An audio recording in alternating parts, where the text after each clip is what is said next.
Ciao mondo, hello world, hola mundo, hello mon, konnichiwa, ni hao, namaste. We're here in Hong Kong today at the Hong Kong Society of Nephrology meeting, and I have the pleasure to share the podium for a special lecture with Professor Rosa Torra from Barcelona, also president of ERA, European Society of Renal Disease and Nephrology. And she presented a very interesting talk on artificial intelligence.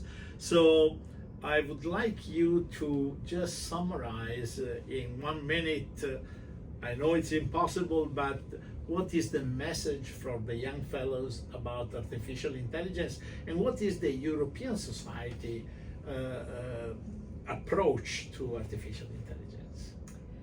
Well, I would say that artificial intelligence, AI, is here. We cannot escape from that. It's everywhere.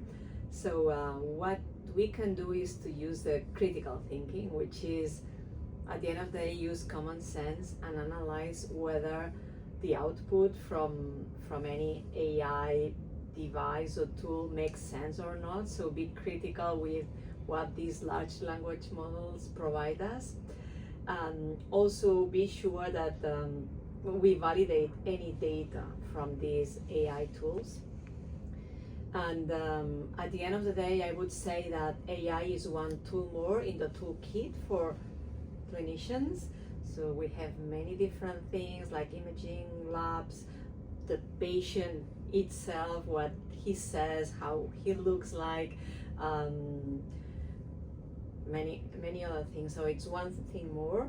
So I don't think it will replace physicians at all, because compassion, empathy, it only comes from us, not from the machines, but it will help, provided we have critical thinking, of course. And regarding ERA, we strongly believe that nephrologists must be somehow educated. So we started having a CME before our Congress on AI, and yeah, we are pushing it somehow. I would say to be sure that nephrologists have this critical thinking, that they use AI but with critical thinking. So you mentioned that this can be used for several aspects, including kidney biopsies, dialysis, genetic disease, predictions, creating some kind of virtual siblings, and analyzing the virtual patient to predict potential development, chronic kidney disease progression, etc. For example, in case of kidney biopsies, it is clear that artificial intelligence can provide results from analysis of millions of images, right? But these millions of images were, in any case, analyzed by experts.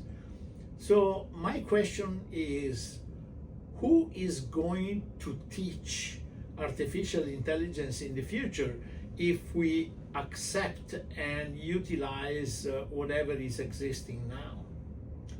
That's a very good question, because something that we know very well is the output of any AI device will be as good as the input, as the data we provide. So you're right. If I can't imagine the situation, but if everything from now on, I mean, all the biopsies, all the kidney biopsies are reported, and report is done by a machine, then how will we train it?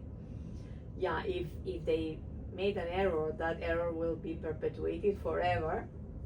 That is true. This is why I think the pathologists still have a long life. Yeah.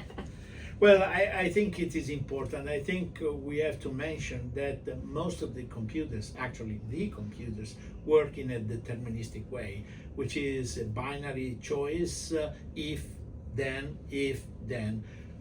The human brain works on a quantum dimension, and we're still capable of having consciousness that computer probably will never have.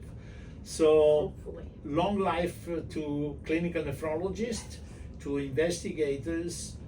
AI should be a very good aid for diagnosis, for progressing, but not a substitute of our brain.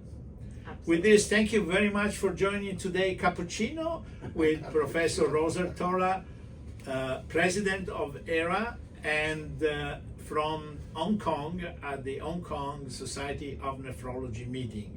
You also received an important award today, so we are happy to share this honor with the Hong Kong Society of Nephrology.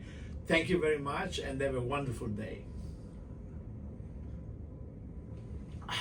Excellent.